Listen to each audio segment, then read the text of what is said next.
Victory Mondays, man. Oh, man. Every single Monday, it feels great to say that. And we are 2 games away. Washington and whoever we need to pray for in the Super Bowl. This is Victory Mondays pod. Come on, let's talk about it.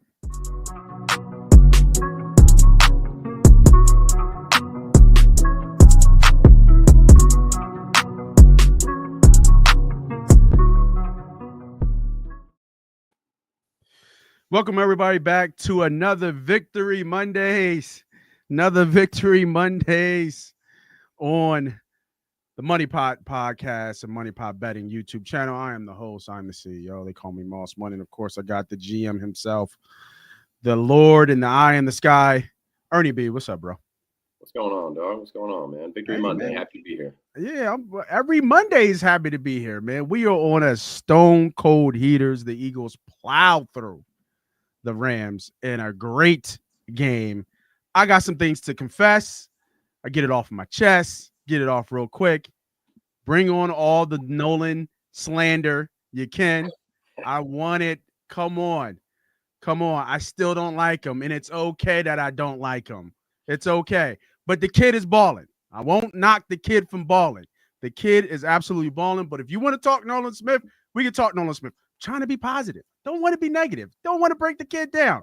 But still, no, bring on all the Nolan Smith hate you want. We're going to talk about the Rams recap. Then we'll get into preview, unsung heroes, and we're going to talk about all the Jalen Hurts slander that is out there in social media world.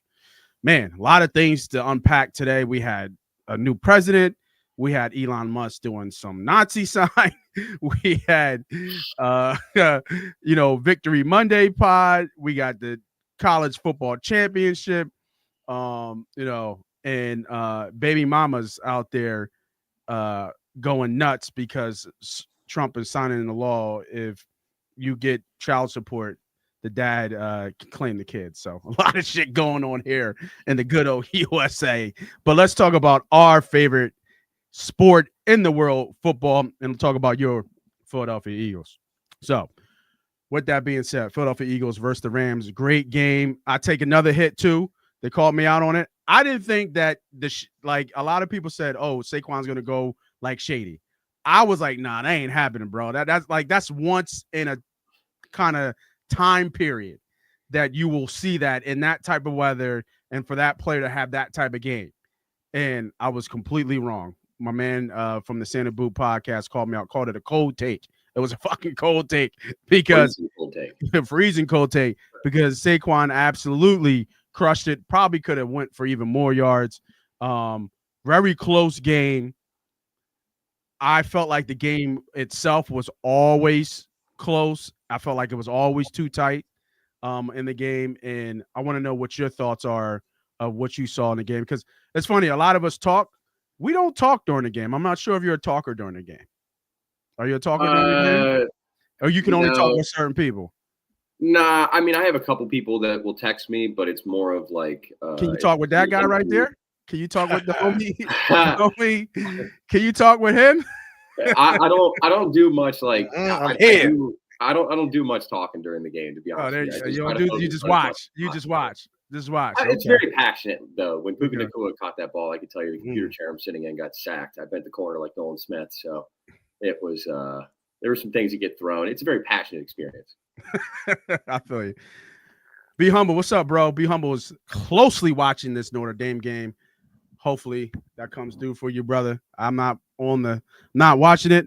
We got a live bet he's got going on for some big money, hopefully for him. So your face is not saying what I want. Drive. This is a drive that let me know if we're gonna stay in the ball game or not. Right. This is the drive. This is the drive. Is this the drive? How they looking? What's all right? Let's go right there. What's the score? 14-7. Who got ball? Notre Dame got the ball. 14-7. Ohio State. 5 minutes, 6 minutes and counting the end of the half. Oh wow, it's tight. It's a tight game. Well, yeah, I mean, Notre Dame had a great drive. The first drive, 10 minutes. Yeah, 10-minute drive. Leonard had like 10 carries, touchdown. God damn. 10 That pretty carries much in the took it to first drive? yeah, quarterback had like 10 carries Oh my and a God. touchdown in the first drive, which was a great drive. Took up 10 minutes of the clock, 7-0 in the first quarter, but then Ohio State came right down and scored to tie it up, and Yeah. they did get a 3 and out, and then they scored again. So this is the drive here to let me know if Notre Dame is going to be for real or if Ohio State's going to kind of like take over this game. Take over. We'll Yeah, see. I hear. So I just asked Ernie B the same thing. I asked you the same thing. And that, how'd you like the Rams, Eagles versus Ram games? Anything that stuck out to you? And we'll get into some of our our topics as we go on here. I said it felt tight the whole game to me. I never felt like we really kind of were ahead. And Stafford did what Stafford does. I mean, what he had 340 yards in the snow, something silly like that. Yeah. I mean, I don't know if he had a great game though. He didn't look bad. He was okay. It was snow. It was a sloppy game. You thought it was a sloppy game? Yeah, I mean the weather, the fielding was pretty bad. People not able to get out their routes, which I think helped us out a little bit on defense, right? Like, Yeah. but I think it kind of plays both ways. Obviously, we were able to kind of hold Puka down as much as we could. We lost Mitchell early in the game. That was huge. Eli got baked for a second, tried to make a big play early in the game and got snatched. So the game kind of went the way I thought it was going to be. I thought it was going to be tight in the first half. I thought we'll break away in the second half, which it started to happen in that second half. We end up going up with 2 scores. Yeah. But then they did come right down and score again. So they started to go. They went hurry up, and I think that changed. Mm-hmm. That changed the game of how they played it. So yep. Yeah, no, I agree with you. The game thing, I thought we was gonna whip that ass. I didn't think it was gonna be as tight as it was. And I felt like with what was it, almost Ernie B, keep me honest, close to 2 minutes left, the Rams got the ball down 6 or 7. No, down 6. Down 6. Down 6. Would have won it, yeah. So yeah, with Stafford being the player that he is, I think they put up the stat during the game. He has like 52 something fourth quarter comebacks. It's something you just don't want to hear at that moment in time. Yeah. But I get it. It is what it is. All right, Ernie B, let's get right into some of the more details of the game. And people out there watching, I see you guys watching. Can I say one thing? I want to shake this truck real quick. Because I was, Ernie B, my guy, you know what I mean? I've been saying it even in the past. It's amazing how great this team is when we realize what our identity is. And I think as by now, because I've been a while since I've been on the show, that we are a running team. And that's what we're successful doing. Yeah. And we're just seeing that throughout the last few weeks, probably pretty much the winning streak that we've been on. We've been focused on running the football. Saquon is having an unbelievable year. Record-breaking year, and when we do that, we win, and we haven't lost since. So I just wanted to let you know that you guys that are viewing heard it from me first. We are really successful in running the football. I want to pat myself on the shoulder, and we'll move on from there. Sorry, I just want to get that off. You just want to get that off. I will say this: that doesn't mean that the owner is happy with the result. So he'll be happy when we win the Super Bowl. He better be happy. Well, you got to get through Kansas City and. Clay Harris, I believe, is the name of that referee. But, yeah. Do y'all believe any stock in that in the referees? 100%. I mean, it's not a. Let's just say the rules of the game are very complicated, and there's times in which they can implicate nitpicky rules, and they do. They do it versus the Eagles too. That there are a lot of illegal men downfield that don't get called. 100%. With a lot of holdings. Okay. But when you execute things so well. Little things can be exploited. I think the optics are very bad, and I think they need to make a quick change on that. I think the optics are super bad. Now, does everybody want Kansas City to lose right now? They like the enemy because they keep winning. Yeah, sure. Well, you can't get these teams extra help. That's just what it is. They're going to protect Patrick. It just right. It is. And I understand that, but can't protect anybody when they're down 21-0 though. So, well, excuse me. It's got to be more than 28-3. So yeah, 35-0. Yeah. So many things happened throughout the game, right? The weather didn't really hit anything earlier, and then the game progressed to what we saw from a weather perspective. But I want to talk about the unsung heroes in this game, right? So I'm a defensive guy. We're gonna start on the defensive side of the ball.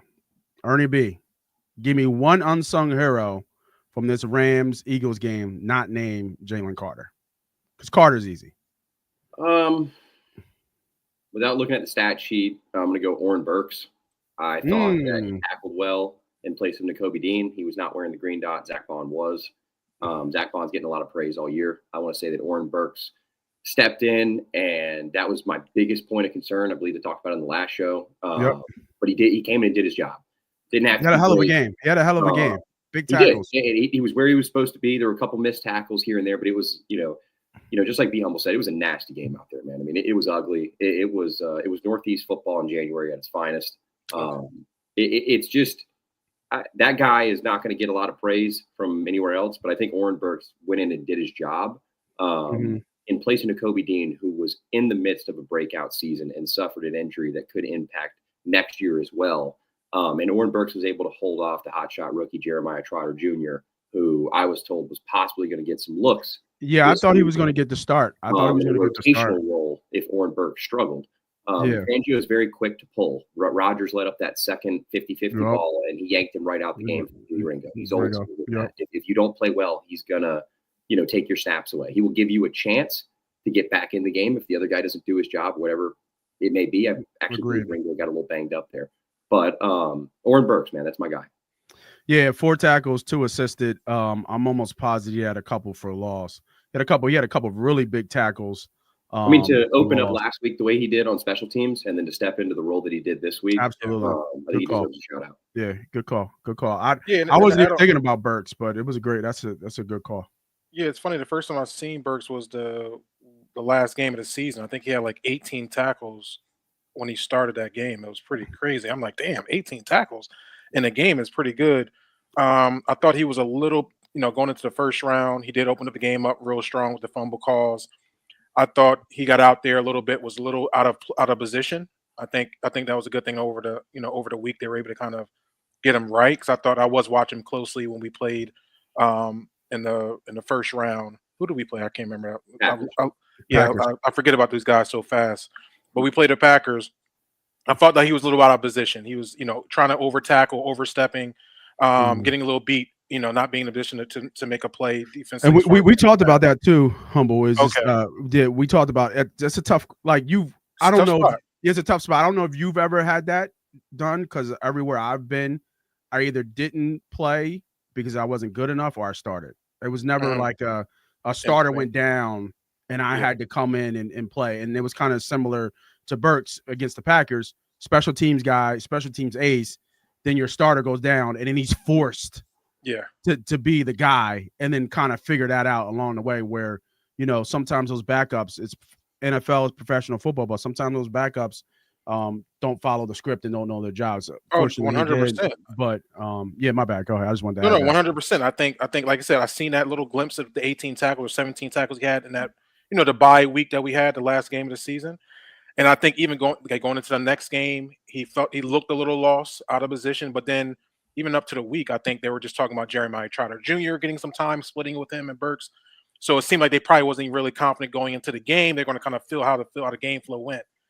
I think Burks is a downhill, I'll get your tackle type of player. He needs to work in his back pedal, work in the pass game. But I think he did a great job last week. I think that's a good name. Yeah, that's a good name. Yeah, I wasn't even thinking about that one. What you got for me there, bro? You want me to you want me to talk? Oh, you want me to talk about? Go ahead. You can Let me go ahead and talk about that boy Nolan Smith Jr. Man. Yeah, I mean, what a guy, man. It just takes a little bit of time to get your feet under you. He had the mental, right? We always knew he had the mentality, right? We always kind of knew that he always said the right thing. Would let me know that as far as character-wise, mentally-wise, he's good. Mm-hmm. He just had to kind of get used to what's going on at this next level, and it's much different when you get to the next level. I think Nolan Smith, man, has been playing his ass off these last few weeks of the season, going into the playoffs. So I want to give credit to him. I think he had a sack last week. He had a fumble forced, I believe, throughout that game too, or made a disruption against a fumble. Get the sack. Yes. Sorry. I needed that sack. But I would say Nolan Smith, and I want to give, I'll let you get the last one, but I thought Gardner Johnson has been a big impact on our team also. Yeah, no, I like Nolan. I would actually go with Burks a little bit more than Nolan. But Nolan's been hot, right? 3 sacks in 3 games. I think maybe even two forced fumbles in 2 games. And he is one of the reasons why their defense is winning and getting the turnovers. That's the key. You get turnovers, you win games, and you win in turnover battle. But for me, going with an oldie but goldie, man. Going with Darius Slay. Darius Slay balled. Big play Slay. Balled both games. Got a little injured here, but he battled. I mean, he was sticky. He was sticky. Now, granted, it was slippery. Everybody had to deal with the conditions, but he was sticky. He gave up that one bomb to Puka, right? Was that a 30, 40-yard bomb? But I think he led the playoffs, the divisional playoff weekends with 6 pass up breaks, almost 6 tackles. So, and he should have had a pick, right? He should have had a pick earlier in the game. A good drive on the ball too. He should have had a pick. So give me, earning that C on his chest, because there's always been a lot of questions about him, his age, lost the step. I think I heard Reed Blankenship on the post game talking about how intelligent of a player he is, how he helps everybody around him, with his energy and how he just knows the game. So I'm gonna give it to the oldie, man. I'm gonna give it to old Darius Slay, man. Shout out to Big Play Slay. Getting it done. Yeah, I like all your picks, man. Unsung heroes. Obviously, Jalen Carter would have been easy to do. I'm talking, what about, he's so every game I'm watching him. I'm really thinking about doing a show, and Ernie B, if you want to join, let me know. I'm thinking really about doing a show. This might be more catered to you, Humble, but doing a show on film on just linemen. It's easy to do the corners and the what happened? This was about to be a crazy catch, but a great defensive play by. Oh, okay. You just stopped. I was like, hold on, what happened? This catch was about to be crazy. But doing doing the all 22 with just the linemen, just breaking down the linemen. You know what I mean? Just thinking about, but what a smart player, man. He calls out things consistently every game. That tells me he's doing his study. He understands what he's seeing. And not even that, like, he timely makes big plays game after game after game. I know I heard something on the radio or somewhere on social media, like, is he really going to be that next echelon of like those Aaron Donald types? I don't think so. I think he's more Sue than Donald, in my opinion. Hard to compare somebody to Aaron Donald. I mean, it's hard. That Donald is just tough because Donald got you 20 sacks from inside, and that's just uncanny. I'll tell you a fun fact about Carter. He meets with Vic Fangio once a week for a special meeting about film study, just one-on-one.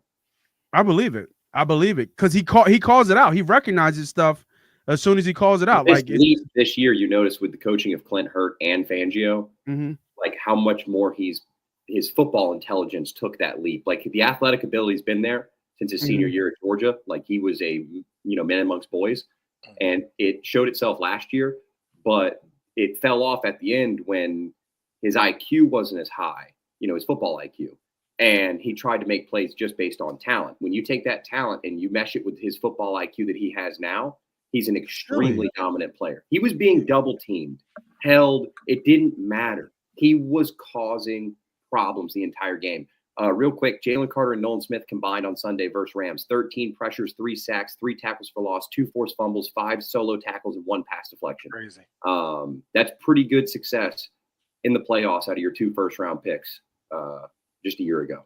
Yeah, and then my guy, who I actually like, Jalix Hunt, got a sack as well. He did. And I think Ojamo, I think that's his name, Moro Ojamo. I think that's how you pronounce his name. Ajama. Yeah. Way off. It's a hard one.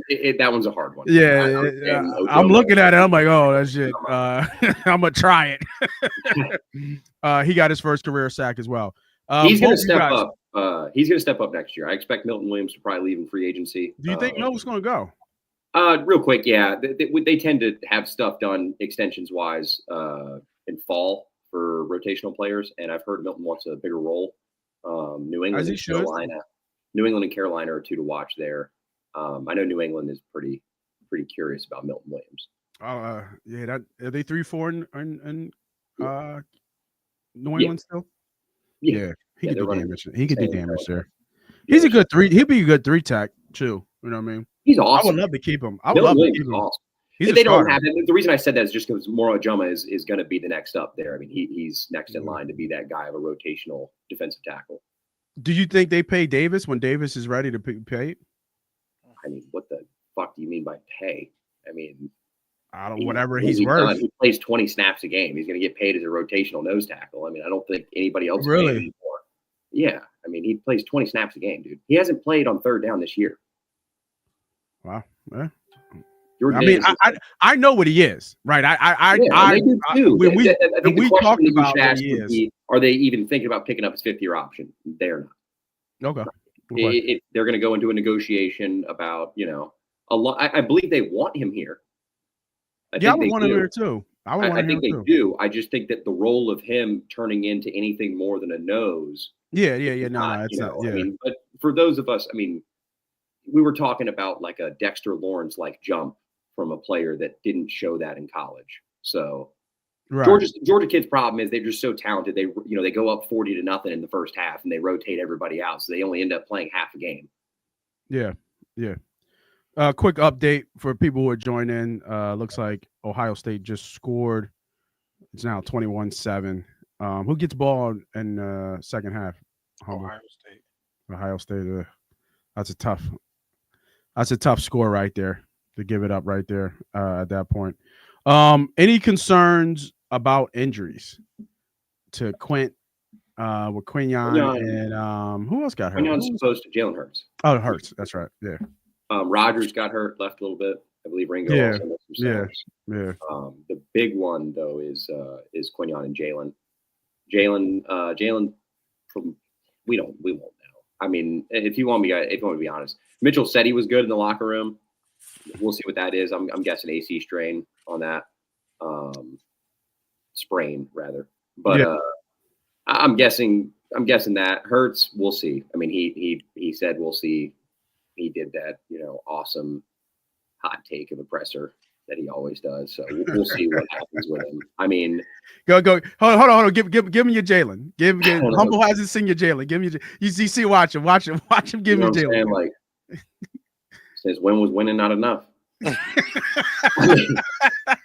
they asked him, but the problem is they asked him. The question was, "What color was the sky today, Jalen?" And then it's, "I don't feel nothing but God, man." Said, okay. All right. I'm sorry. Didn't know we were speaking to the spirit of Kobe Bryant, but okay. The Quinyon one is worrisome for sure. Quinyon is essential to this team for sure. But I mean, the drop off to Rodgers, just look at the 50-50 ball. Stafford didn't try it against Mitchell. Yeah. He tried Rodgers. I mean, he tried whoever's on that side of the field. I mean, and he was in position. He just, I mean, you got to be a dog, man. He's 5'10", 170 pounds. Yeah, get the rock. Go get the rock. Demarcus Robinson is a major mismatch, and that's why a solid veteran like Stafford continued to target the matchup of for sure 6'3", 215 Robinson on a 5'10", 175 Rodgers. I mean, trying to high point the ball instead of trying to really take it in. I mean, we can get into the details there, but he didn't. It is what it is. They're DBs. They're not made to catch the ball. Yeah, absolutely. Humble. Have you ever played? I'm trying to think when I was watching this game. I don't think I've ever played in the snow. I played in like cold and like rainy cold, but I've never played in the snow. You ever played in the snow? I played in pretty much every weather system potentially that you can have on a football field besides snow. Yeah, I've never played in snow. We, snow usually hits around this time. Our season definitely in high school would be done in about November-ish, and even in college we were like, early December. We didn't make no playoffs, so we weren't running too deep, and I was a little further south too. So And all our schools that we played were all South schools too. We were the furthest one up north. So yeah, we played a couple Midwest schools in college. Like I think the biggest, maybe North Dakota State when they were D2 before they made the move. But yeah, no, I've never played in the snow, so I don't know. I played in some cold. Yeah, cold ain't fun. I played in cold. That's not fun. Yeah, cold is not fun. It'll ring your bell for sure. It's more not fun pre and post game. During game doesn't really bother you too much. Besides, like the ground is so hard. Yeah, the toes are cold. Hitting them running backs, bro, in the cold. I mean, it's all. You know, I'm usually bringing up power, so it don't really hurt me. Stop it. You know, they might be hurt. You know, stop it. You know. Stop it. I get hurt. You know, my fingers and my toes might be cold at the end of the day. It might take me half hour to take my belt off. Yeah. But besides that, I man, these running backs 250, 260. It just lows to bring down, man. Now that's it. It definitely hurt for sure. Now I didn't go backwards, but it definitely hurt. I know that. I got up like, man, I might have to go a little bit lower next time. All right, let's talk about. We did defense, unsung heroes, offensive, unsung hero, not named Saquon Barkley. Humble, I'll go with you first. Who are you thinking? This is a little bit tougher. It's a little bit tougher. Mekhi Becton. I thought he played well. I thought he had a good opportunity there. I think, I'm gonna disagree on this one. I thought he got handled. Well, no, he played. Becton had some. He had some highlights though. I will give him that. He had a couple plays where he threw some dudes out the club, like multiple, not just the one that they showed on TV. He had a couple, but he got 60. Like it should be clubbing people. Give my 6'7". Give my man the respect that he deserved. And he was 400 pounds at one point. Slow ass, like get out of here. Becton's a mauler, all right. But yes, he had high highs and low lows. But Humble, go ahead. I mean, because Becton has not been talked about a lot. Right. He's also on a 1-year deal, $5 million. So and he's playing out of position. That's not his normal position either. So it's about to be. Right. I want to kind of give him credit in this game because there was some big plays, big holes he opened up. Those two large touchdowns, there were Becton leading up that block and demolishing the linebacker at the second level. Right. I thought he had some timely bad miscues on the on his penalties. Yeah, I think he had two bad penalties. I think he had a man start, downfield. He was the illegal man downfield. Like but that's also tough too because he's right next to the center though, bro. Threw the ball way up in the air. He's right next to Jurgens though. Like I just look to your man to your left. Like I'm just confused. Like you're running up while he's on your left. Like you should. I just didn't get it. But hey, that's why I'm not an offensive lineman.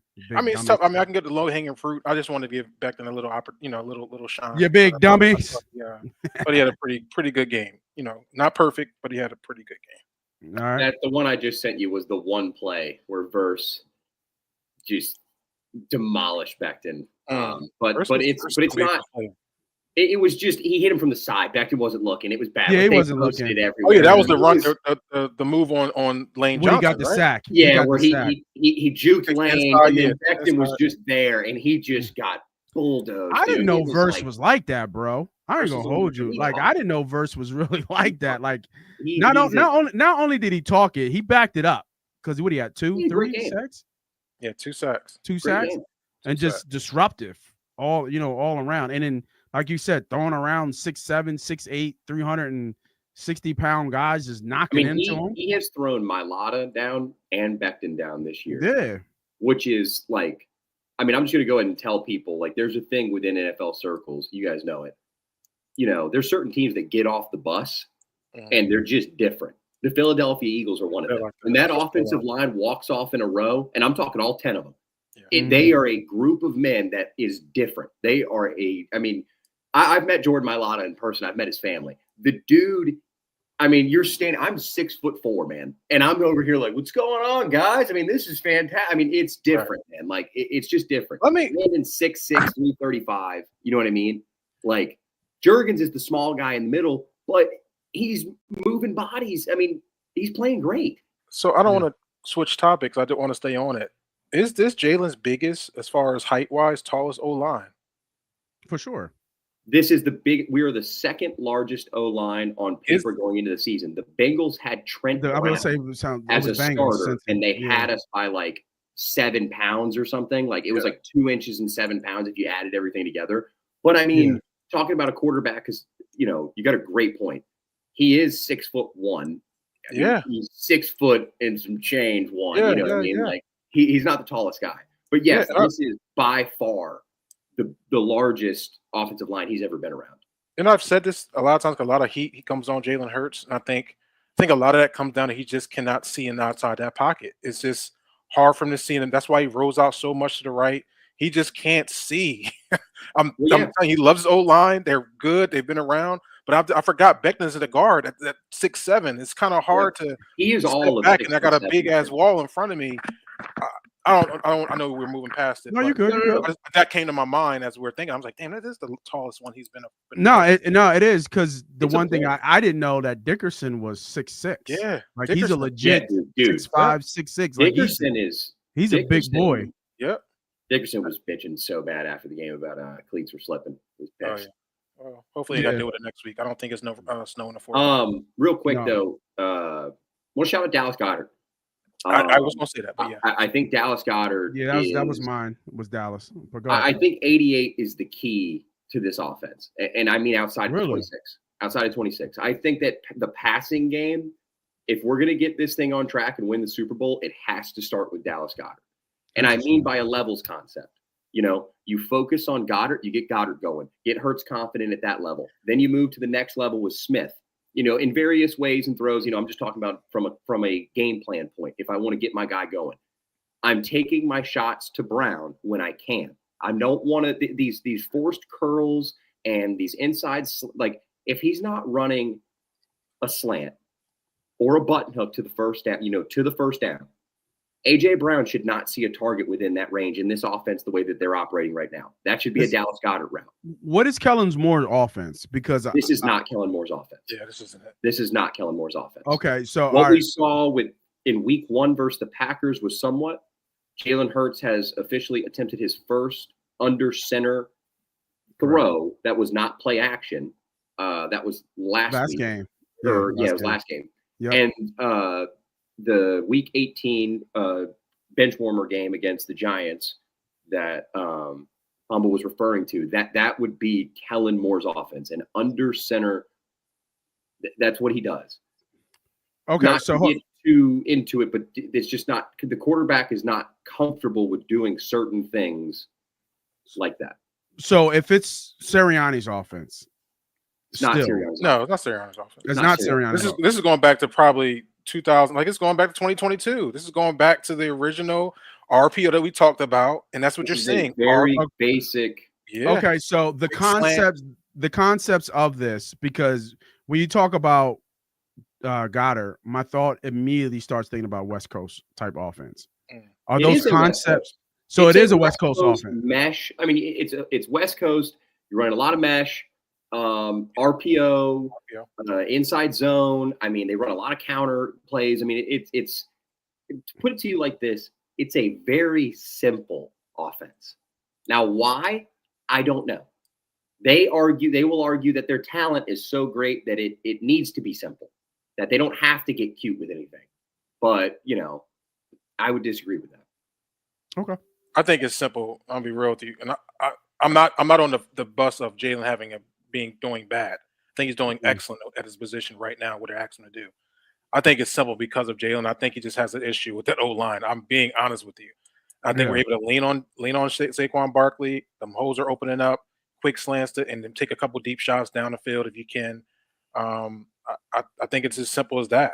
I don't think it's much more difficult. I just think he has an issue with stepping up in that pocket and being able to see down the field. So they got to kind of simplify it as much as they can. Everything outside. I would love them to make one more adjustment. A little bit more shorter routes, just not the slant route. Some in routes, some out routes. Yeah, no more hospital balls, man. Like, and God forbid, just throw the bubble screen out of the fucking playbook. And not have Devontae leading this fucking screen. That is the stupidest play. And the problem is when Goddard lines up in position for it, the defense knows it's coming. Yep. And he's the only one that's successful with it, going back to Goddard. But I mean, you think about Goddard, when they get Goddard on those, you know, like carry the drag, play gets broken, he kind of breaks up just a tad, and he's there every time. He's there for Yak. I mean, the guy is a menace when he's on the field and he's healthy. His problem is his health. They need to get Jalen going with Dallas Goedert. I think this goes down to a simple Andy Reid complex where how do you get your quarterback back on track? How do you get McNabb back on track? How did you get Vic back on track? How do you get Mahomes back on track currently? It's by simplifying the pass game. Your tight end and your running back are your safety nets. And so is Devontae Smith. But they're so worried about getting A.J. Brown involved early. It's just that they're taking away the easy rhythm flow from Hurts.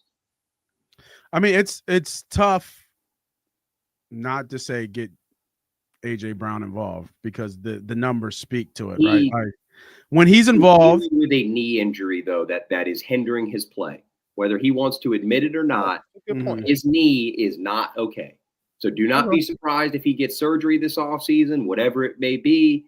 You know, the dude is not 100%. There's not a lot of guys that are 100%. I don't think there are a lot of guys who are 100%. You know, but this knee thing, man, is something that has stemmed from Ole Miss to Tennessee to now.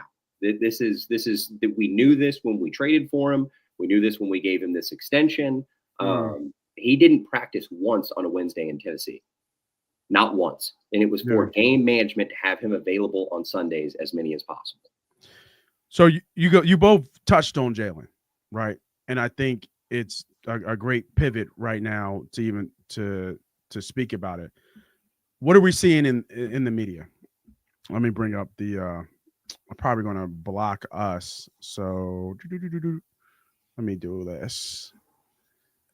And then let me bring up what the media is talking about in terms of Jalen Hurts and what we've seen. So let me lay the stage. Right now, Jalen Hurts is still getting criticized about his play and the passing game. Everybody's talking about how do we get the passing game going in Philadelphia? That's the conversation. Why can't Jalen Hurts throw the ball more?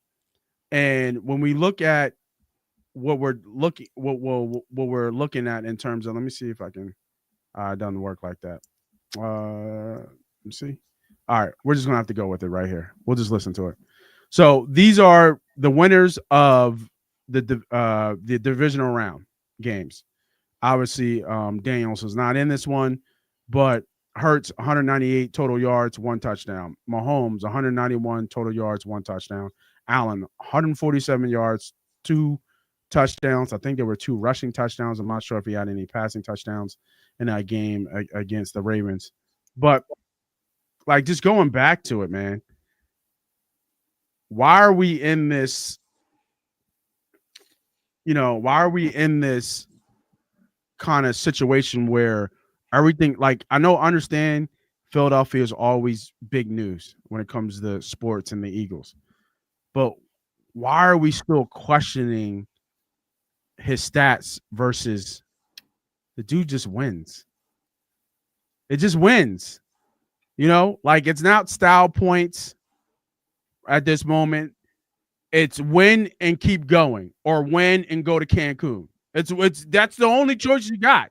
So regardless of how he wins, as long as he's winning and the team's winning, we get on to the next stage.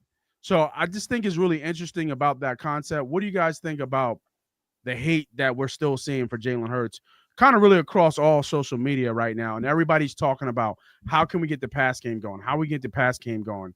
But I think Humble said it before. I mean, why? We're winning with what the formula is doing right now. So I just thought that was an interesting stat to kind of bring up, and I'll just bring it up one more time, just for everybody to see it with those numbers up right now. Why isn't Patrick Mahomes in the conversation? Why isn't Josh Allen in the conversation about their performances? Because we understand what those guys are as quarterbacks. Even Jaden Daniels and what he's been able to do right now. Why is Jalen Hurts the only one being talked about from the quarterback position? And is it minimizing Hurts as a player? Really? I feel like it is. Ernie B, I know you touched on it before. I know you said you had to go some information, not some information. I know you had a lot of to talk about that. No. I'm in rebuttal stage. I want Humble to go first. I want to listen. Yeah, Humble. I want to hear what you. I want to listen. I want to listen to what you think, because I've never been the biggest Jalen Hurts fan. I've never been a big Jalen Hurts. I'll be the first one to admit it. But I understand what the guy brings to the table, and I understand at this point it's just like the whole Nolan Smith thing. I'm not a Nolan Smith fan, and I'll probably never ever will be. But I understand and will admit when the guy is winning and helping the team win. Because at the end of the day, this is all that matters. At the end of the day, this is all that matters at the end of the day. You know what I mean? He wears the green. He's a bird. We can get into the details, right, of who you like and who you don't like and who you think's good and not. But at the end of the day, we all bleed green, right? So whoever is in the best position to get us there is the key to that. So Jalen Hurts is obviously one of the biggest key, if not the biggest key, for us to be able to win and keep going to what is this? Possibly 2 Super Bowls in 4 years, right? 2 Super Bowls in 4 years. This 3 is now Super Bowls in 4 years? No, two Super Bowls in 3 years. It hasn't even 3 years. Okay, it hasn't even been 2 years since the last one. 2022 he's in the Super Bowl. That was true. Hey, Aaron. Okay, man, you got a little aggressive there, buddy. I got you.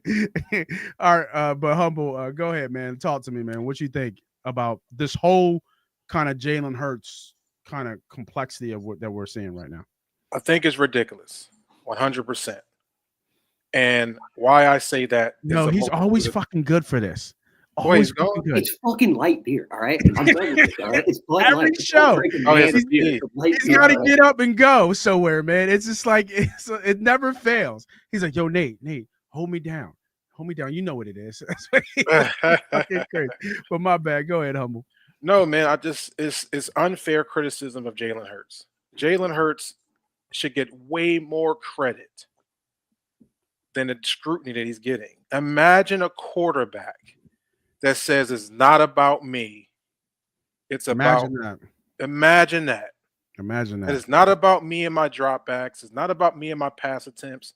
It's about I have a legend that stands behind me or to my right or left, that this is the way I can win football games.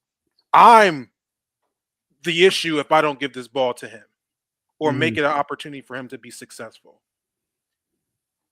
And it goes back to this moment. And this is why I got so upset with it for those that's watching. About 6 to 8 weeks ago, our star receiver named A.J. Brown was asked a question. And his answer was our passing game. And that was when the domino fell. And this is why you're getting the scrutiny. From week in and week out. Now the highlight every week since then has been Jalen Hurts and what he's doing offensively and if he can pass the football. And it's not fair to him because he's doing everything he needs to do. Let's talk about these throws that have been great and been dropped by his receivers. Right? We can't sit there and talk about the passing game, and then the next few weeks since then, you've been dropping passes. Right, A.J. Brown? And your bucket. Oh, so this is right at AJ then. I'm talking to AJ. Oh, so I think that's where it started. Okay. Right? You got the book on the sideline. God bless you. You need to get your mentals right. Read the book. Find a scripture. Whatever you got to do to get your mental right. We got a check from that. I'll be honest with you. I hope we got a check. I hope we do too. It's kind of crazy. Another dude got a check. Kind of crazy. The book. I'm not to cut you off. The book. The author. They did the special on him, and he's like, "Yeah, it's not about selling books. It's about changing people's lives." I'm like, shut your dumb ass up. It's every bit about getting that residual check that you're getting right now, because you went from 500,000 on the list to number one. We did that. Philly did that. That is crazy. Like, come on. I definitely got the audio book on the phone. That's for sure. Did you get it? You got the book too? I got the audio book. I had some credit. I might as well get it. I did credit. You sucker. You sucker. But I mean, real quick, I'm not want to go drawing on AJ because I'm just saying it started with AJ, and then it's the highlight's been on him ever since. And then I think we have this idea that, hey, we got to go against Kansas City Chiefs, or we got to play Buffalo Bills and win a championship. But we're not realizing that defense that Fangio has now conducted is one of the best defenses in the league and can slow these guys down. Kansas City ain't the offensive juggernaut they've been over those past years. They're barely getting by and putting points on the board. Their defense is leading that team right now. That's why they're winning. And in Buffalo, I think we can match up with these guys. Can they score the football? But when you get a good matchup, if we're healthy, hopefully Mitchell will be back out there help us. I think it'll be a tight game. I don't think it'll be these explosive games that we got to worry about this back and forth where it has to be in Jalen Hurts' hands. And if it's anybody I do trust in that position, I think Jalen has shown us that he steps up when he needs to step up. I can't tell you when he's failed us when in big moments. I can't tell you that. I would say more of a team failure last year, obviously, when he fell off the cliff. But as far as individual performances, he had to do it in the Super Bowl 2 years ago, 2.5 years ago. He did it, right? No, he's a gamer. He's a gamer. If the pass is what's needed to be done, as far as him holding the ball a little bit too long, which I don't like. I don't like the unnecessary sacks that he does take. But I think he's trying to protect the ball. And one last thing. We've asked Jalen, let's not forget this. We were in week 4 this year. Jalen Hurts was leading the league in turnovers. The league by a long shot. He has now cut those turnovers to almost 90% since week 4. And that's equated to winning football games. People understand that. The concept of winning is team football, leading with that man number 26 that's right next to him or behind him. And I'm going to take the least amount of risk by getting AJ the ball in a quick slant, maybe take one or a few shots downfield to make sure I keep that out of the way. Because I know if I turn the ball over, it's detrimental to my football team, and I won't do that. I'm going to lean on the shoulder of Saquon. If you need me, I'm near. And I think that's the point. I think that's where Jalen's taking. If you need me, bro, I got you. But for right now, you're going to lead us to the promised land. And that's where I want to say he should get more credit than any quarterback that plays in the NFL right this moment. It should be Jalen Hurts as far as credit wise. Cooking. Ernie B, man, take us home with that. What you got on the whole Hurts criticism that we're getting? Is it warranted?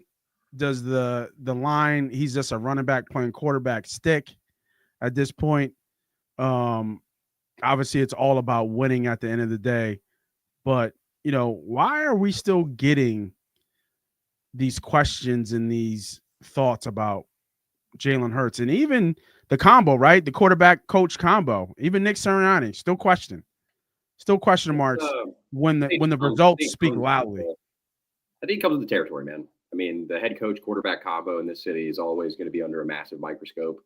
I just think even that stat that you brought up, I think that was Colarulo that put that up there.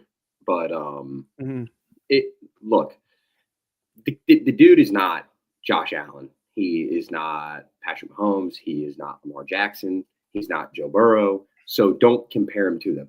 And since he did what he did in 2022 and they had a great year, even though his stat line, if you just look at the stat line, go back and look at it, did not compare to Mahomes for the MVP. Mahomes won the MVP because he was a better quarterback during the season. Was Hurts great that year? Yes. I'm not taking away from Hurts' success. But Mahomes won the MVP for a reason. He got beat out. He's not a 4,000-yard passing guy. He's not going to be that. He is built to operate this offense the way Humble has said, as a running offense to its best ability and limit his turnovers. His passing attempts alone should show you how much the coaching staff trusts him as a passing first quarterback. They don't. He executed the RPO fantastic this week, which he's really good at. There are just throws on the field that, unfortunately, the three of us can't determine whether they are vision throws. Is he not seeing it? And we mean this by physically, like literally not seeing the guy, because Mekhi Becton is stood up like this and he's 6'7", 360 pounds. He's got a guy with his hand up like this. Guy's 40 yards downfield. He looks like a dot. I mean, we don't know that. Or is he actually not seeing the football side of it? That's where I get a little pissed. And I like what Humble's saying, because Jalen Hurts, Stroud was killed for the test before the draft. I can't remember which one exactly he got right. There's multiple tests before the draft. It's the quarterback test. It's basically, the way that they put it is, it's how well can you see things before they happen, which is a ridiculous test to begin with. Stroud failed it, and a lot of people got on the NFL about it. Well, Jalen Hurts was in the top percentile of this test. So take that as what you will. I think on paper, the dude is a really smart football mind. I think he has turnover PTSD, and I think that causes him to not rip it like he should. And I think that guys like McKee and Pickett fit the Pickett more in between. He's kind of a tweener. But I think a guy like McKee, a 6'6" pocket passer, 100%, is perfect for a Kellen Moore under center offense. And yeah, I mean, when you have great receivers and a great tight end and a good run, like, it looks beautiful. But we paid Jalen Hurts to be the leader of this team, and Nick Sirianni's job and Kellen Moore's job are to get the best out of our quarterback, our $51 million quarterback, and the team. And Humble's right. But I'll be honest with you. I mean, he knows what I'm about to say. The owner is not happy about the way we get here. But where Sirianni has trust with ownership is, I think this guy's special. You guys got this right. We have the best value in the NFL at 2 players. And I'm going to say Saquon Barkley at $13.5 million and Zach Bond at $3.5 million. And Howie Roseman gets his credit there. And I mean, just defense and running the football. Now, real quick, look at the teams that are in it right now. Outside of the Commanders, each team has a top-tier defense. The Commanders are led by a rookie quarterback who is in the championship game for the first time since Joe Flacco. Elite rookies take over the league. We all know this. Elite rookies can be exposed by great defenses. I don't know if Fangio is going to be able to do that to Daniels, but, you know, I will just tell you this. I'll tell you this. I think the Eagles have a strong chance to win the game against the Washington Commanders. But I am deathly afraid, regardless of what Humble says about what the Kansas City Chiefs or the Buffalo Bills would do to the Philadelphia Eagles. And it comes to their defenses and their ability to make Hurts question himself. Because I don't know if he has that 2022 Chiefs Super Bowl game in him anymore. The Steelers game was a flash. I will credit that. That is the first time he has looked that good since then. That was the week before the Commanders game in which Frankie Louvu hit him and he got the concussion. The question needs to be out in the media, is he injury prone? Because that's the only question we need to have. Yeah,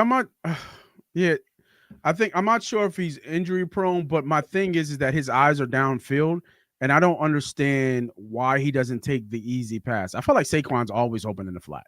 Like, Dotson's the worst. I mean, dude, Jahan Dotson was open on the first play, and it was deep. I mean, he had a deep crosser that was I think since I've seen Hurts, his progression has improved greatly, and his eyes are downfield. But I don't understand. Like, he just really misses guys that are in that short to intermediate. Pass to me, the ball, man. That ball. Yeah, and he's once he gets keyed in, he's looking for that deep shot. And I don't know, is that something maybe coaching that has been drilled into him over the years since he's been here? Because we wanted, like you said, the owner wanted to push the ball down the field, so that's what he's thinking, push the ball down the field. But I mean, just the one thing about the Chiefs, and I think Buffalo's are just because Allen's just by himself in a different tier, in my opinion. But Mahomes just takes what you give him, right? Just think, Kelsey, just dink and dunk, take what you give you. And that's how you runs there is death by 1,000 cuts. Right. Exactly. If you stop our rotation on the defensive line, and if you just dip and dunk, they will get tired because they have been off the field so quickly all year long. They will get tired. I mean, it's a fact. So if you guys see that below, looks like Ohio State's opened this game up. Ohio State is now up 28-7. And unfortunately, Notre Dame is going to have to figure out how to pass to get ahead, and they're just not. I don't think they're equipped to do that. Ohio State has so many draft picks on that roster; it's ridiculous. But it's crazy though, because Ohio State at this point, we weren't even here. Like, Ohio State didn't even look like this. Like, I know it's funny because they were the consensus to win this year because of how talented they were, but it didn't look like that during the year. Well, you have Will Howard at quarterback instead of C.J. Stroud. I mean, you're talking about a 7th-round pick versus the 2nd-round pick. I mean, it's a little different. I mean, you can have all those weapons, but look, Will Howard can get the job done. And you know what? I want to say one thing, and Humble, I'm curious how you feel about this. I'm so amazed that we question a quarterback. We want the quarterback to lead the way, and yet that's not even how we won. Like, our backup won the Super Bowl. Like, does it matter? Like, who gives a shit? Like, just go out there and win the damn game. However like, you're gonna win. We gave Peterson and Foles a statue, and Peterson is a proven bust at head coach. I don't care what anyone says. I mean, Peterson is not a head coach in the NFL at all. Nick Foles did nothing outside of Philly his entire career. I mean, random call. I'll get to you in a second, but I think, I mean, this is for you, Ernie B. I mean, Ernie B, which label you as the GM of the show. I mean, we pay him $50 million, bro. we put it on a t-shirt. We pay him quarterback $50 in the million. NFL. It's not who's the best. Right. It's who's next when it comes to paying them. And that's how it goes, dude. You had to pay him. His contract was up. You drafted him in the second round. And it's equating to winning football. This is like you just said. He wins. He's won football games. Years we're in the NFC Championship. The dude has faced adversity his entire life. He also hasn't been able to keep an offensive coordinator for more than 1 year. So right, and we're going to lose another one. And he's going to lose another one. Yeah, you can hear it right now. Kellen Moore is heavily favored to be the Dallas head coach. Heavily favored. Yeah. Every year. Like because at this Jerry point, Jones doesn't trust people, and he likes what's close to him. And he realizes he made the wrong decision between McCarthy and Moore, and he's backtracking on it. He's old and stubborn, man. It's not hard to figure out. He'll make the wrong call on Moore. Moore's not the right head coaching call, but that still fucks us out of another year of install. I mean, you guys this is where I ask you. Year. I mean, how long does an install take? You only have so many hours nowadays. There's not 2-a-days anymore. I mean, you have you have rookie minicamp, you have OTAs, you get into training camp, you're talking about install? I mean, these other teams are running. That NFL book is different. It's completely different. On top, Ernie B, they don't play in the preseason. Yeah. We're going out week one with a whole new. This is the same thing. So once again, back to the credit for Jalen Hurts. This is almost remarkable what he's doing. We continue to criticize Jalen Hurts year in, year out, yet he continues to win when he's out there on the football field. And now we're we're in our second NFC Championship game and potentially our second. Years. It hasn't even, first of all, let's put it like this. 3 years. It has not been. Hold on, fellas, because I want to get some of these comments in because I love when women speak on the show because I love when the women conversation. So Stephanie Dozer says that's not who this team is this year. Jalen can throw. He didn't forget. Y'all sound like fake fans. Damn. Damn. So maybe I don't like it. When y'all don't know, when y'all do nothing but get on him, just get a new team if you can't support. Get your fake ass fuck out of here.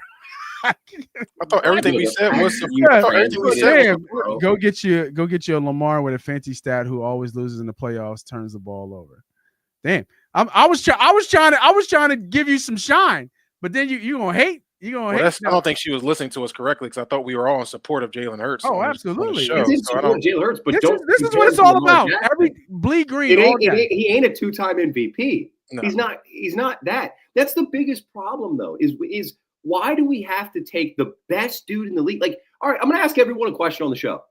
Tom Brady, Jalen Hurts. Which one you want? Because I'm sorry, I'm taking Tom fucking Brady. I don't care what you say. Yeah. I will take Patrick Mahomes over Jalen Hurts. I will take Lamar Jackson over Jalen Hurts. I don't care what you say. The dude is not elite at playing quarterback. He is elite at being a quarterback. It's fucking different. Yeah. He has intangibles that are second to none. He is a leader of men. He is tougher than nails and willing to put his body on the line for, this.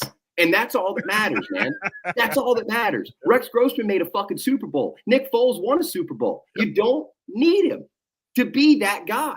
But like Humble's saying, give the dude a little respect for what he's doing. Yep. Just give him a little bit. That one was just I do agree. He threw a defensive lineman off of him. Sorry, Nate, but he threw him off of him.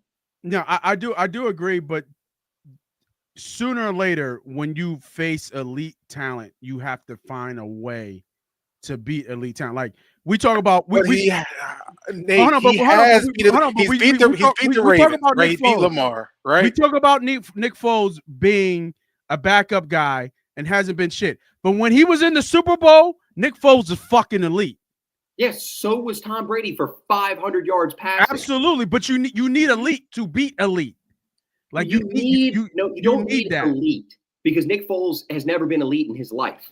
That game he was. That game he was fucking. He was not. He was good enough to get the job done, and the right amount of players did their job to the best of their ability. Corey Clement, Alshon Jeffrey, Zach Ertz, Derek Barnett, Brandon Graham. I want to hear is Brandon Graham's name. That's it. That's the only person that made it happen. Malcolm Jenkins took out their best receiver in like the first quarter. I mean, it takes a team, man.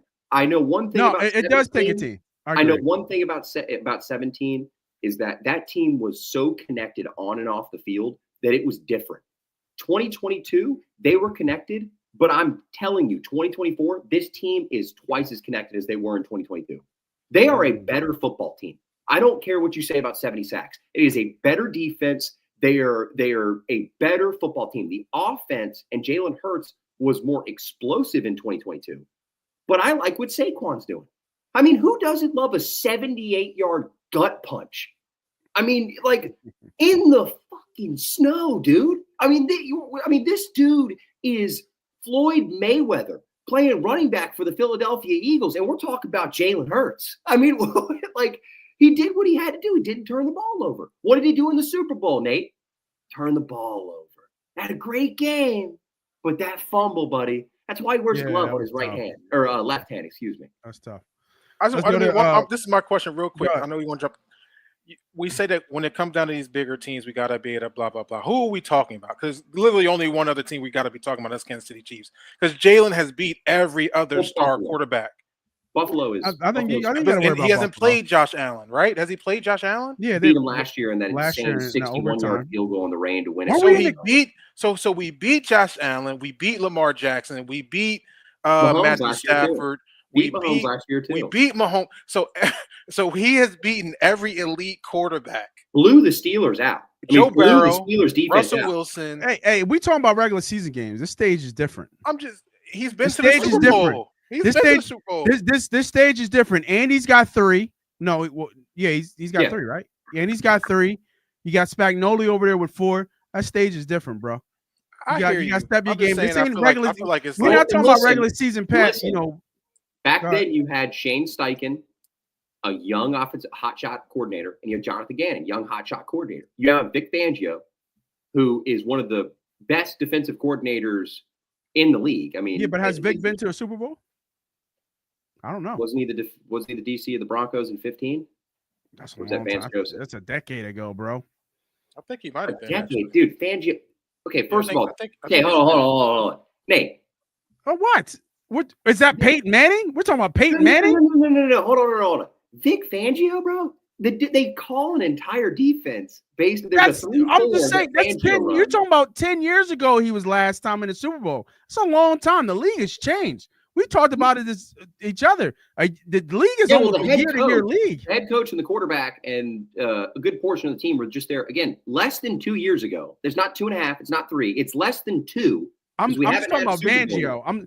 That pressure in that stage is it ain't another game. 60-something-year-old man who does the same thing every day. Like Fangio is the only thing that's going to stop Fangio is personnel. So Mitchell, he better play. Yeah, we need Mitchell. All I'm saying is that at that stage, with that amount of pressure, everybody there's people who rise. Cream of the crop does rise, but I cannot say for certain that I trust Fangio in that spot because he's never been there.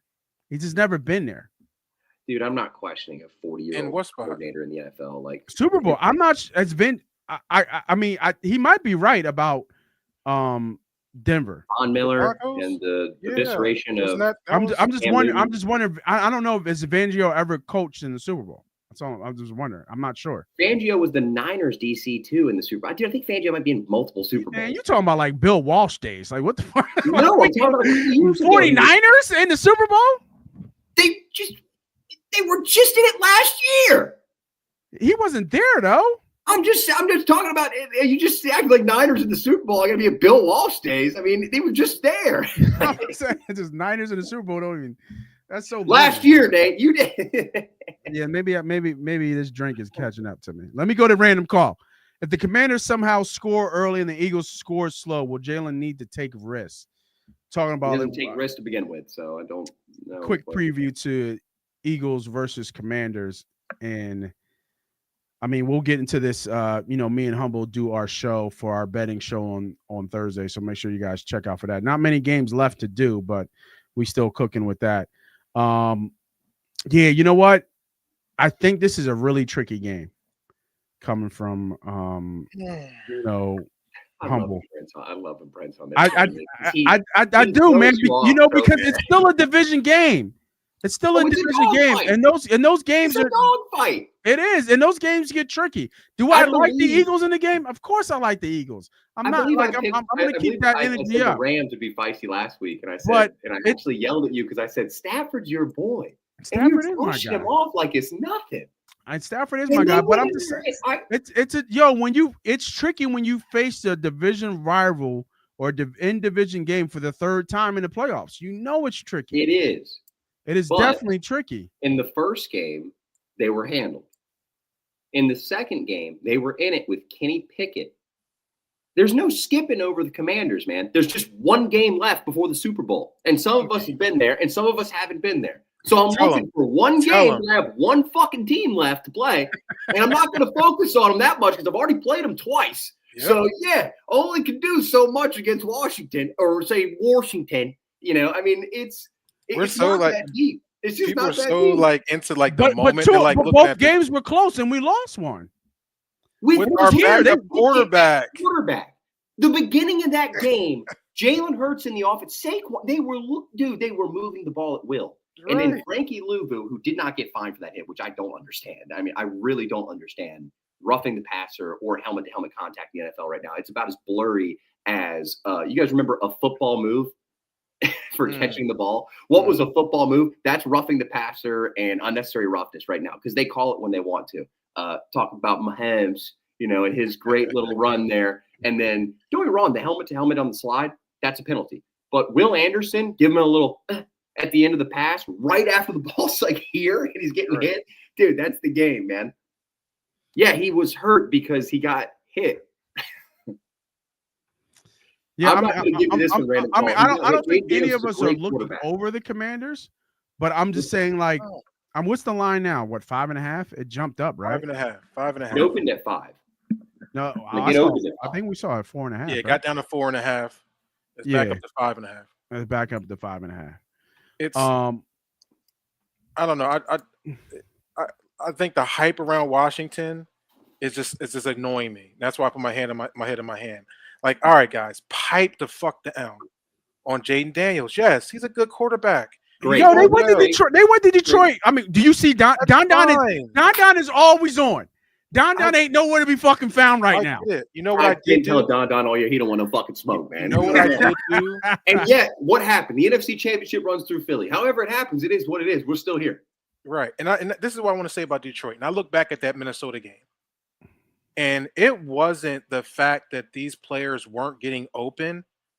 Sam Darnold just had a very, very, very bad game. Turned into made Detroit's defense look bigger and better than what they really were.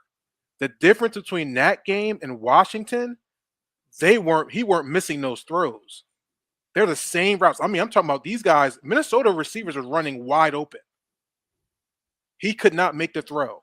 So I'm not saying that Washington, that's a great story. We're very familiar with them. This is what I will say if I would look at it psychologically.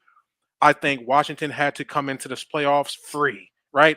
Oh, nobody expected us to be here. We're here. We can do whatever we want to do. Jaden can do and play the way he wants to play. No matter if they win or lose, a great season, move on. Now the pressure is on you because you're one game away from making history and potentially being in the Super Bowl. You already made history. Your first rookie. Right. I'm saying the team-wise, team-wise. Now you get now it gets a little crazy when you win this game. Those nerves come in now. It's like, oh shit, we ain't supposed to be here, but damn, we one game away. It's a little cold up here my too. money it's a little cold. on a team and the players that've been here that got through this moment, because that's the difference. And you can lay it all over on Jaden's shoulders. I think our defense is better. Damn, she called me by name, Jaden, bro. She said name. Damn. Damn, Nate. I know, right? They call me by name. They call me right. All right, I like the energy, though. I'm not energy. scared. She an All Eagles I'm doing is I'm playing off my guys, right? That's what I do. That's what I got to do. I got to keep a different voice because we don't all sound the same. I'm not scared of the Washington Commanders. All I'm saying is we've seen it in the past based off history. That third game could be tricky. And I don't remember, honestly, and I need to look this up. And again, you guys watching, make sure you tune in for the show on Thursdays. Hit the like, hit the subscribe, hit the follow, all that good stuff, because we do drop our bets. Is that I don't remember the last time this scenario has happened where you play a division rival in the conference championship game. I don't remember that. It's been a while, especially on the NFC side. I think, Nate, the biggest thing about this. Damn, you call me Nate too. Chill. No, you know, hey, I'm money, dog. Come on, man. I'm money. I'm sorry, man. I'm sorry, man. He got me going on this. She already called you Nate, and it was right there for me. It was right there for me. Like it was right there, man. I'm being honest. Look, first of all, just tell y'all, we argue whenever we talk ball in our group chat. So it's not we don't always. No, you good, bro. You all good. Don't go at Mosh money, man. That's not how it goes. That's all good, man. I think the Commanders prevent a unique challenge for the Eagles based on matchup. Terry McLaurin has feasted on Slay his entire career, and he got Mitchell too. So McLaurin's a fantastic receiver. Daniels, just like Humble has hinted at, is making the throws that other guys are leaving on the field. Now, that's a lot of confidence. It's a lot of mojo. He's got a lot of stuff going. I am a Jaden Daniels fan. He is pure nightmare fuel for Eagles fans. So whoever Washington is out there watching, I promise you, I praise the guy. He's fantastic. Jonathan Allen might be the biggest asset they got back. I don't believe he played in either of the Eagles games. He might have played in the second one, but I'm pretty sure he didn't. So that is huge. That is huge for them. Let me just put it like this, and I'm kind of curious what Humble thinks. Does Hurts, does he have to be special to win this game? Is this something where you feel like Jaden Daniels is coming in with this mojo? He's coming in with this big game aspect. I mean, obviously, you don't want to leave this guy. You don't want to give this guy a chance. We just gave Stafford a chance and we won. I mean, let's admit that. We gave him a chance and we won. We played conservative. Mm-hmm. Nick Sirianni has not played conservative as a coach. We kicked some field goals that I thought we probably could have gone for. The weather was a little rough. So, again, that could have dictated it. But you throw away both playoff games, and we just talk about going into this third matchup against the Commanders. I've only played each other. I'm thinking he's in the playoffs. NFC Championship? Oh, playoffs, probably. In the playoffs is what I'm thinking. Yeah, I would. I mean, they usually are not good. This scenario that happened wasn't like, I don't think. This is insane. It was a crazy scenario. Where Minnesota was made to be here. My question to this is to both of you, but I really want to hear what Humble has to say about. Yeah, go ahead. Just what does Hurts have to do to win this game outside of just him being, what he did, because he didn't. That run was special. We can agree the run was special, and he's definitely holding on to the ball well. But against this Washington team to propel us into the Super Bowl, because I don't think, let's talk about it, guys. I mean, I don't think going into this Super Bowl we can go in light. We have to win this game with confidence, because whoever wins the AFC Championship, that's a dogfight. That's going to be a dogfight and a half. Mm-hmm. And I just don't know if we can kind of limp our way into the Super Bowl. I just don't know if we can.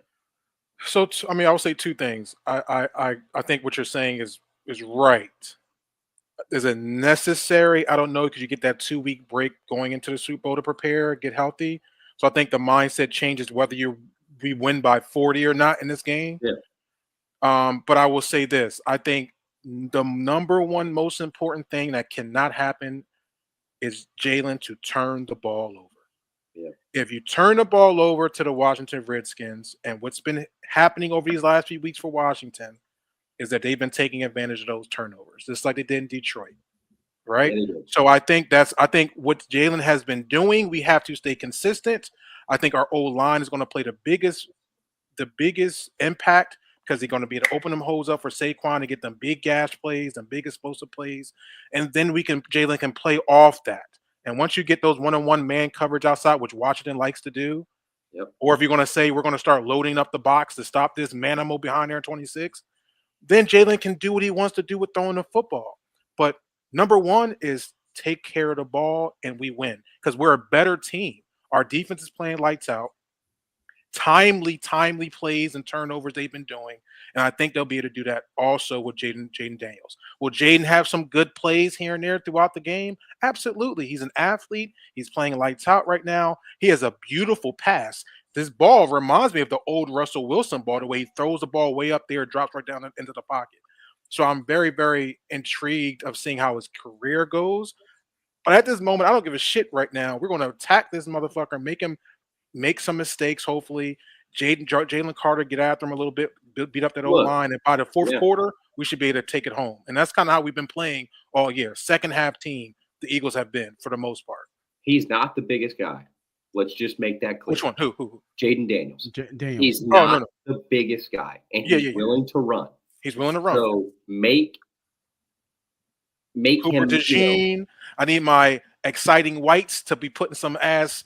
Some Blankenship. You know what I mean? Blankenship has been. Yes. Blankenship is another unsung hero, man. That dude. Touchdown, Notre Dame. They're not out of it yet. They still alive. They got a heartbeat.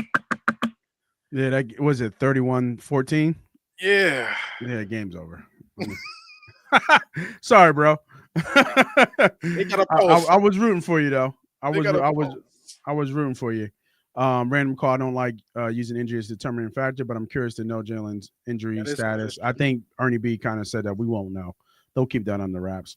I think if Washington can focus only on Saquon instead of all the run threats, changing things a bit, I think that's what they'll do, right? They'll focus on stopping the run because obviously that's what we're good at and what has got us here, and try to force Jalen to throw the ball. And knowing that he's hobbled and he's limited, do as a pass rusher, keep those lanes tight, and just make him throw the ball. The problem is that the Washington defense isn't really that stout, especially in their back half with their secondary. It's their weakest aspect. Yeah. It's the weakest part of it's their weakest phase, rather. Yeah, it's the secondary. Lattimore also had a nice day with A.J. Brown last time around, so we'll see how friendly the refs are to the Eagles on some of those PIs, but A.J. Brown definitely had the best of Marshawn Lattimore last time they played. Yeah, I think it'll be out that game too. Was that the same game? What? Which one? That Washington game. What did Gardner Johnson get kicked out? Yeah, that was the game. Yeah. In the second game, he got kicked out. Second game, right? We got hurt. CJ Gardner got kicked out. That was nonsense. I mean, they. We could go ahead and tell you guys right now. They better let those boys talk, and they will. It's playoffs. Yeah. Let's be real. We made Jalen look like a rookie in both games before Jalen went down, but I know the defense will be ready. Washington's best offensive lineman is out. Sam Cosmi. That's a big one. Sam Cosmi. Yeah, the guard. ACL. Towards he's hands down their most talented offensive lineman out of Texas. Cosmi is one of the good call. One of the few talents from the previous regime that actually carried over. They didn't draft well for that. They hit on Cosmi. Before we get out of here, any surprises in the divisional rounds, and looking forward to, obviously I'm not going to ask you about who's going to make it on the NFC side, but what do you think about the AFC matchup between the Chiefs and the Bills? Humble, I'll let you go first, not giving up too much because we know we do our show with our bets. But any surprises there so far in the divisional round, and then talk a little bit about the AFC Championship coming up. Well, I'm very disappointed. Oh yeah, your Lions roar. They lost. Well, no. I'm not really worried about them. I'm not. That's not really a surprise to me. Their defense, really, you thought Washington had a shot there like that? I thought that if the game was going to play the way it did, this was a chance for this outcome to happen. Because like I said, I went back to that Detroit Minnesota tape, and I seen these guys running wide open that Sam Darnold was not hitting, and I was like, man, that defense don't look that good. Like it wasn't like something that was jumping off the page, and that hype that they were getting going into that next week. I didn't think they were going to lose though. I would say that. I'm not going to say that I thought Washington would win. But I thought if it was going to be a back and forth battle, because I think the weakest part of Detroit was their defense, then they would have an issue. So it is what happened with this. I'm really shocked about the Ravens. I mean, come on. Yeah. Come on. You can't lose this game. Your team is too good for that. Lamar Jackson has not turned the ball over pretty much all year round. He has 2 turnovers, bad turnovers. And then your best player, not your best player, but your most consistent player on the football team, Mark Andrews, drops a wide open 2-point conversion. I'm really super surprised by that. I mean, I really wanted to see Lamar Jackson go against the Kansas City Chiefs and get to the Super Bowl, and I wanted to play the Baltimore Ravens in the Super Bowl. To be honest with you, because I didn't want to see the fucking Kansas City Chiefs again in a rematch, just because I think the colors just look fucking awful. The colors are just bad. I just don't like the orange and the green. It just looks nasty. But either way, what I think is going to happen here, I think the Buffalo Bills will win. I call that Super Bowl between the Ravens and the Eagles. That was a DEI Super Bowl. I think the Buffalo Bills have a great momentum. I think they're playing good football. I think the Kansas City Chiefs have just been getting by, and maybe they will find their way to get by all the way to the Super Bowl. But you can't just get by against the Buffalo Bills. Josh Allen's been playing out of his mind. To tell you the truth, it's really, really one quarterback I wish we had as an Eagle, and I think we'd be unstoppable, and that is Josh Allen. Allen, because he's 6'6", he would be the 6'5". He can see over the line. He has no issues. He can throw the ball. He can run. Bro. It's just crazy. We had that in our offense. Regardless of that, I think they go into Kansas City to handle business, and I think they go back to Super Bowl since the 90s. And then we're going to be playing the Eagles. It'll be Eagles-Bills Super Bowl. Let's fucking get it. You know what I'm saying? Let's fucking get it. Oh, I'm happy you won some money, both on the game Detroit, because I don't know if Detroit's been overrated all season. I wouldn't say that. What? Detroit they got hurt. They got 18 people on injured reserve. 18 starters on injured reserves is insane. Yeah, and then the fact that the backups on defense, Aaron Glenn, got those guys to do their job at a high level that was good work. Yeah. Hey, look, we're just trying to put the end to the narrative that Eagles fans are negative and pessimistic, man. It's not, we're not all evil. Right? We just don't care. Don't care. I like it. We don't care. It's so enough pain. Ernie B, take us home a little bit, man. Talk to me about the NFC Championship. What you seeing? What you think the outcome of that game is? It's gonna be a great game. Bills Mafia. What's up, guys? Because I'm serious. I think it's your year. I'm sorry to both of you, but I genuinely do not think that I would take the Eagles over the Bills. I think that the Bills are the best team in football right now. I think that Josh Allen is playing at an elite level, regardless of what happened yesterday. James Cook led the NFL in rushing touchdowns. They took away Stephon Diggs and somehow found a way to make Khalil Shakir a superstar. Keon Coleman's produced when asked. Amari Cooper. It's all been working for the Bills. I just think that they've got to get through the monster, man, the Monstar, and that's Patrick Mahomes. So the Monstars are really the Kansas City Chiefs. So if you can get through the Chiefs, we'll see. I think the Bills have it right now. If I had to pick a Super Bowl winner, I would take the Bills even against the Eagles. I'm looking forward to I want an Eagles-Chiefs rematch. That's what I want. Yeah, I do want the Eagles-Chiefs rematch. I think we match up better against the Bills, believe it or not. We match up better against the Chiefs by far. I'm not sure about that. They don't have I'm not sure. Yeah, I think Ernie. I think we're just on the opposite sides of that. I think we don't. I like our matchup. It doesn't matter. That O-line was the third best in the league behind the Lions and the Eagles. They protect a quarterback that's as mobile as possible. James Cook is an outlet. Dalton Kincaid, Dawson Knox plays 12 personnel. You can go heavy. They're going to require us to play a 5-2, which would really take Cooper DeJean off the field if you wanted to. Take a linebacker or DeJean, and that would really put us in a bad spot. Majority of the NFL plays 11. They play 12 heavy. It's the Bills they're the scariest team. If you want me to put it like that, that's the best way I can put it to you. The Bills are the scariest team. I want to get back. I want to say Birds, Chiefs. You know what I mean? I do want that rematch with the Chiefs, but I think we match up better against the Bills. I don't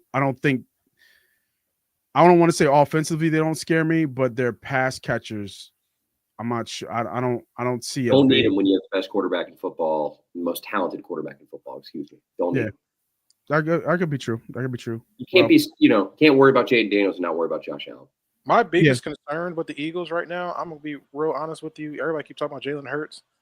It's fucking Missy Elliott over here. Like, god damn, how many kicks are you gonna fucking miss? I mean, this is that is what I'm nervous about. You want to talk about potential game? He hit 3 though. He hit 3 in the weather. Still, he's still 100% in his playoff career, but he has missed like 8 or 9 extra points. Yeah, which could have lost us that game. No. And this is a good point. Not to go too deep into it, but I mean, the Bills have a history of losing games on missed field goals, so that would be an awful way. We don't need to even that up. You know what I mean? Well, that's what I'm saying. I mean, don't even give him the chance. I don't even want the chance. I will. Anyway. He called him Missy Elliott. I love it. God damn, man. I mean, we got to look for a kicker now. That's really we got now look for a kicker. Oh yeah, that'll be some conversation next year. They won't. But if you got to right now. They just extended him. Well, all right. Well, when the money says something, it changes, right? Yeah, I guess. Easier to say. Shit. So don't forget, like I said, on Thursdays we do our betting show where we talk about all bets. So we only have 2 games really left in the NFL season, and then we get into a really big show with the Super Bowl because there's so many bets in the Super Bowl. Last year we had a fucking great season with the Super Bowl bets. Not saying we didn't have a good season with the championship games, but really once you get to, it's a whole week of fucking betting pretty much, because you can bet on anything. So make sure, if you guys are new to the show, if you're just watching, you're still with us, man. We have people come in and out, new names I've never seen before. Make sure you hit the like, hit the subscribe, hit the follow. For myself, I'm Moss Money. That is Ernie B. That's my guy, Be Humble. We will see you guys later. Sorry on that Ohio State. Yeah, let me know. I got the wrong colors on. I got the Jesus. I didn't even realize that. Oh my god. Bro, you hit us up like, yo, I'm coming on. I got time. Too with the at least I threw the hat on, right? That's the show. You know what I mean? I'm in this, man. Where you at, man? I'm violating right now. Violation. All right, y'all. You guys have a good night. We will see you guys later. Thanks for joining in. Go Birds.